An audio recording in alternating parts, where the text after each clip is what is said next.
status pelajarnya tidak akan hilang. Mereka tetap statusnya adalah pelajar SMPA, SMA-B, dan kemudian tetap mereka belajar sebagaimana biasa, tapi pola hidup yang dirubah. Satu, misalnya jam tidurnya harus jam 8, itu kan susah tuh. Kalau di rumah nggak bisa.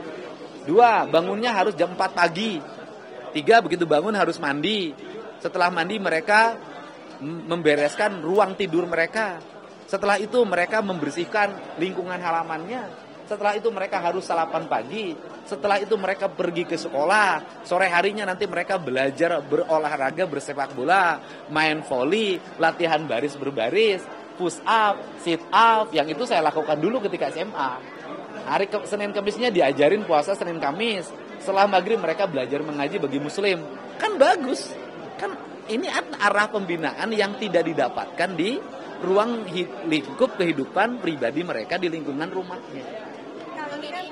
Dan tidak ada pelatihan militer. Jadi masuk barak militer bukan latihan perang-perangan, bukan. Membantu membangun kesehatan pikiran, kesehatan mental, dan kesehatan raga mereka agar mereka menjadi anak-anak yang bugar, tidak minum, tidak merokok, tidak makan eksimer, tidak minum ciu. Yang itu obat-obatan itu marak di mana-mana. Kang, ini tanggal 2 Mei berarti mulai diterapkan di mana saja, bagaimana sih? Beberapa daerah ada yang sudah menyediakan, kan kewenangannya ada di bupati wali kota juga. Bukan hanya kewenangan di provinsi. Nah, saya di tanggal 2 akan menyelenggarakan itu di Kota Bandung. Tetapi Kabupaten Purwakarta, bupatinya udah telepon saya, sudah siap untuk melakukan pembinaan kerjasama dengan Batalion Armed 9 Pasopati. Kemudian Kabupaten Cianjur menyatakan sudah siap. Nanti malam saya cek lagi yang bupati wali kotanya memiliki kesiapan. Ini artinya kan 6 bulan ya mengikuti tadi pendisiplinan. Bisa 6 bulan, bisa setahun. Berarti kalau misalnya 6 bulan itu kayak misalnya pelajarannya sama di sekolah itu Tetap belajar di sekolah. Tetap belajar, mereka tetap melaksanakan kegiatan belajar mengajar, gurunya mengajar di sekolah. Cuman bedanya mereka melaksanakan kegiatan itu di areal komplek militer atau Polri. Nanti ada ruang kelasnya. Nanti ada guru yang dari sekolah di mana dia asal untuk berkunjung. Nggak ada problem apapun. Saya dulu pernah membuat ruang itu dengan membuang ruang sepak bola. Saya bukan baru loh. Saya dulu bikin sekolah sepak bola namanya Asad Jaya Perkasa yang sekarang pemainnya sudah banyak menjadi pemain nasional. Mereka dimasukkan dalam barak komplek, kemudian mereka dididik sekolah sepak bola dan mereka terafiliasi pada sekolah-sekolah tertentu dan berhasil menjadi pemain-pemain timnas, pemain profesional hari ini. Tapi kategori bermasalahnya seperti apa misalnya? Untuk kategori seperti apa? Tukang tawuran, tukang mabuk, tukang main Mobile Legend, yang kalau malam kemudian tidurnya tidak mau sore, ke orang tuanya melawan, melakukan pengancaman, di sekolahnya bikin ribut, bolos terus, dari rumah berangkat ke sekolah, pas sekolah nggak nyampe. Kan kita semua dulu pernah gitu ya. Udah ada koordinasi dengan Kementerian Pendidikan Dasar Menengah kan? Ya begini, ini kan kita, kalau koordinasi kan tentu Kementerian Pendidikan Nasional, Pendidikan Dasar Menengah kan sudah melihat langkah-langkah yang dilakukan di Jawa Barat. Kenapa? Coba gini deh ukurannya, kebijakan ini sangat disetujui oleh orang tua, dicek di media sosial, siapa sih yang paling mendukung terhadap kebijakan saya? Rakyat Jawa Barat. Siapa yang menentang? Para elit. Nah pertanyaannya, elit-elit ini ngurusin nggak anak-anak yang tawuran tiap hari? Elit-elit ini ngurusin nggak tuh anak-anak yang di kolong jembatan tidurnya tiap hari? Kan nggak ada yang ngurusin. Cuman komentar aja bisanya. Itu dalam bentuk himbauan atau nanti akan diturunkan dalam bentuk aturan resmi lewat Dinas Pendidikan? Hari ini kita sudah bikin surat edaran gubernur. Mungkin hari ini surat edaran gubernur sudah saya siapkan. Kepala sekolah sudah kita kumpulkan. Dinas Pendidikan Kabupaten Kota sudah kita kumpulkan. Kemudian Kepala Kementerian Agama, Kantor Kementerian Agama Kabupaten Kota sudah kita kumpulkan. Sudah bertahap. Nanti saya tuh punya kebiasaan buat opini dulu, kemudian sosialisasikan dulu, baru bikin surat edarannya. Kalau dulu enggak surat edaran, terus habis itu enggak berfungsi surat edarannya.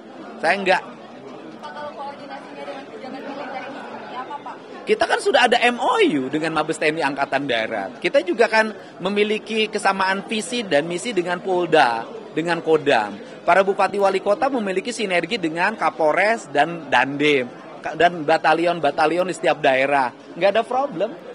Kang, ini terkait audit dana hibah, ini progresnya gimana Kang? Karena kan belakangan juga ya. Oke, dana hibah saya sudah identifikasi. Kemudian saya sudah pilah-pilah mana hibah mandatori, mana yang bukan mandatori. Mana yayasan yang kemudian mana hibah di bawah 100 juta, mana hibah di bawah 500 juta, mana hibah di atas 500 juta, mana hibah di atas 1 miliar, mana hibah di atas 5 miliar, mana hibah di atas 40 miliar. Saya sudah punya identifikasi itu. Dalam waktu dekat kami akan melihat dari sisi aspek auditnya. Setelah audit nanti kami lihat kecenderungannya seperti apa. Setelah kecenderungannya kami baca, pemainnya siapa, arahnya kemana, kami akan membawa ini ke ranah hukum agar menjadi pembelajaran penting, tidak terulang persoalan serupa. Kang, ini audit ini kira-kira bisa menyelamatkan berapa besaran APBD Jabar? Kalau menyelamatkan tidak akan, kan duitnya udah dikeluarin. Paling mereka harus mengembalikan, kan gitu loh. Ada dorongan juga. Ya kalau nanti ditemukan bahwa auditnya ternyata SPJ-nya fiktif, ya pidana korupsi, kan gitu loh. Tetapi yang paling utama adalah menyelamatkan keuangan Provinsi Jawa Barat ke depan.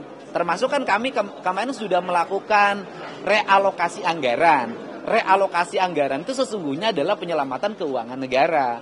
Melakukan penundaan terhadap belanja hibah yang kemarin pernah diramaikan itu, sesungguhnya kami lagi menyelamatkan keuangan itu agar belanja hibah ke depan tepat sasaran, tidak jatuhnya pada itu juga, besarannya terukur, dan lembaga-lembaganya jangan sampai ada lembaga dadakan.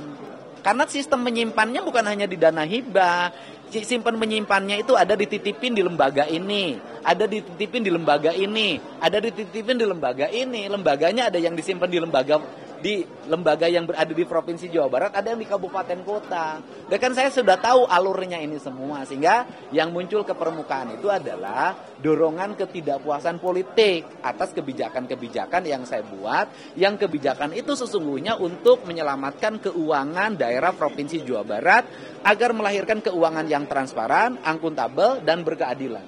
Kang, soal wacana RUU Ormas ada tanggapan soal itu?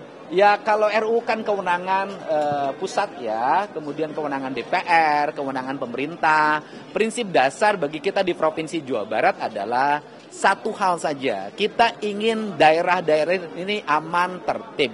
Kita ingin orang berkumpul dan berserikat itu untuk mendorong pembangunan, membuat iklim investasi menjadi sehat, membuat iklim investasi menjadi kompetitif, dan melahirkan daya dukung terhadap sumber daya manusia, khususnya sumber daya manusia di Jawa Barat.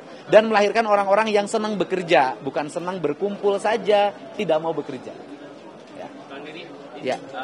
soal wacana kebijakan soal larangan wisuda ini kan jadi sorotan. Kemudian tadi ditanggapi oleh Pak Mendikbud, kalau bisa ya dikembalikan saja kepada persetujuan orang tua dan wali. Begini, secara teori itu adalah tergantung kemampuan orang tua dan persetujuan orang tua.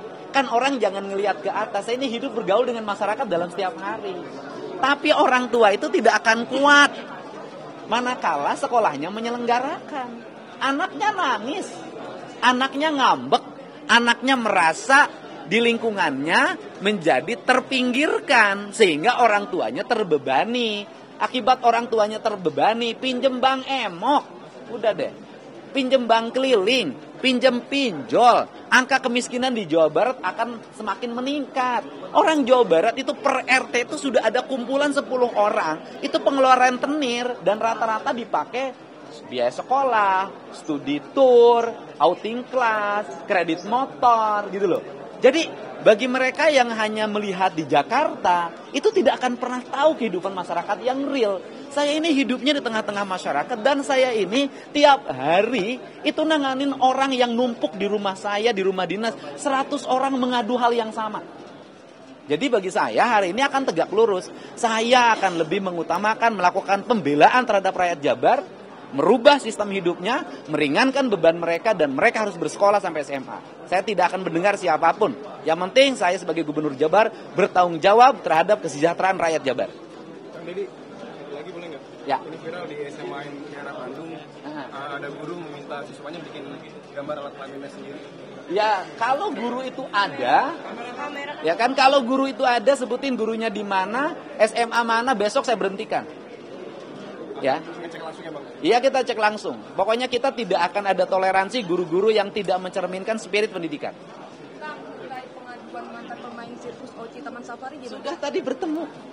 Ya, hasilnya nanti saja lihat tayangannya di YouTube saya malam. Terima kasih. Ada nih soal Cirebon diusulkan sebagai daerah istimewa. Ada sudah dengar soal itu? Kenapa? Cirebon diusulkan sebagai daerah istimewa, sudah dengar soal itu? Iya, kita sih selama itu untuk kepentingan dan kesejahteraan rakyat Cirebon gak ada masalah. Kan seluruh rangkaian itu adalah bagian dari upaya kita menghargai culture atau kebudayaan, menghargai sejarah dan menghargai masa depan. Saya sebagai gubernur akan mendorong siapapun, kelompok manapun yang memiliki cita-cita membangun keistimewaan setiap daerah. Ya. Ya.